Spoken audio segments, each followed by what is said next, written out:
Ben salut, mon nom est Véronique Germain. Merci à l'admin de ce groupe de m'avoir invité à partager mon expérience sur la chirurgie bariatrique. Là, c'est vraiment juste mon expérience. Je ne suis pas une professionnelle, loin de là. Mais ce que j'ai compris dans le fond à travers mes échanges avec les autres personnes, en discutant avec les hôpitaux et tout, les trois principales chirurgies, c'est l'anneau gastrique. Elle, on va sûrement la retirer du marché parce qu'il y a beaucoup de complications. Ensuite, il y a la sleeve qui enlève une partie de l'estomac, puis ça touche pas au système, dans le fond, d'assimilation des aliments. Puis le dernier, c'est le bypass. Ça, en gros, dans le fond, il raboute comme l'œsophage directement comme sur l'intestin. Mais c'est sûr que c'est pas précis comme ça. Dans le fond, il faudrait regarder avec des images. Puis ça touche l'absorption des aliments. En fait, ça dépend pourquoi vous avez pris du poids.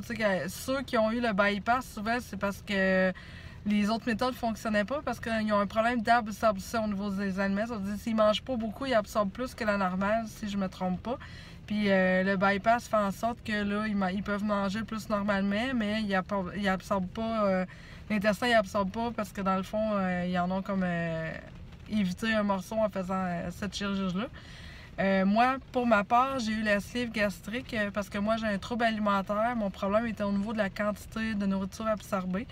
Dans le fond, à cause de mon trouble alimentaire, j'avais des crises de boulimie hyperphagique. Je m'empiffrais parce que j'étais pas capable de gérer mes émotions.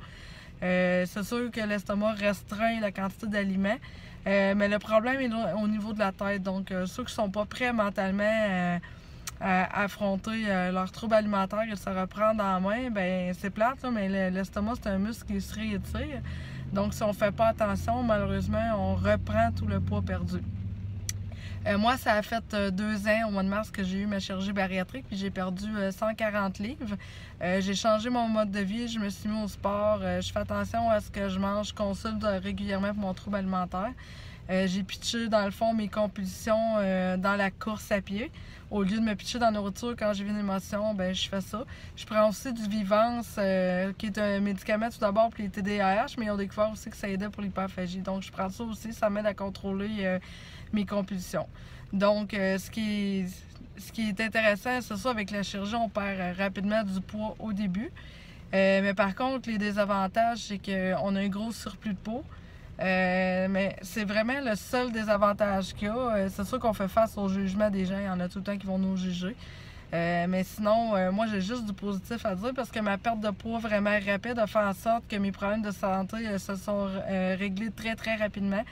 Asthme, apnée du sommeil, fascite plantaire, bref, tout ça s'est réglé tellement rapidement que j'ai pu me remettre sur pied rapidement. Et en dedans de 2 ans, je suis passée d'une fille qui n'a jamais fait de sport de sa vie à quelqu'un qui pratique régulièrement la course à pied. J'ai fait mon premier 10 km dans une course officielle sans m'arrêter au mois d'octobre, donc environ 1 an et demi après ma chirurgie.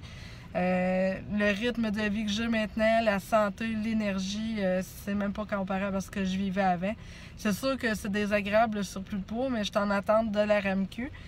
Si jamais c'est pas couvert, dans le fond, je vais me prendre un prêt personnel, dans le fond, une marge de crédit qu'on a réussi à négocier sur l'hypothèque de la maison à environ 3% des terrains. Donc, ça coûte peut-être 30-40$ semaine pendant 10 ans. Je pense que ça vaut la peine pour être à l'aise avec son nouveau corps. Mais côté psychologique, c'est pas évident parce que dans le fond, ton cerveau veut continuer à manger, mais ton estomac ne peut plus. Ça demande, c'est sûr, une grosse préparation mentale. Puis ce que je trouve plate des hôpitaux, c'est qu'il y en a beaucoup qui n'offrent pas de soutien.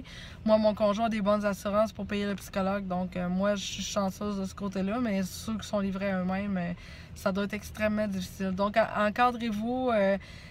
Fiez-vous juste aux gens, dans le fond, qui vous jugent pas. Moi, j'ai perdu des amis, puis il y en a qui comprenaient pas mon nouveau rythme de vie. Je fais plus des brosses à toutes les fins de semaine comme on fait quand on est jeune, genre, puis je veille plus à toutes les fins de semaine. Moi, ma nouvelle vie, c'est je me couche tôt, je me lève tôt, je fais de la course, je fais de la montagne, je pense à moi. Faut vraiment se mettre en avant, se mettre en priorité parce que c'est tout un changement de vie, mais croyez-moi, ça en vaut vraiment la peine. Donc, en commentaire, je vais vous mettre des photos avant et après de mon cheminement et un article que j'ai publié sur ma page personnelle, Journal d'une hyperphagique. Sur ce, passez une belle journée.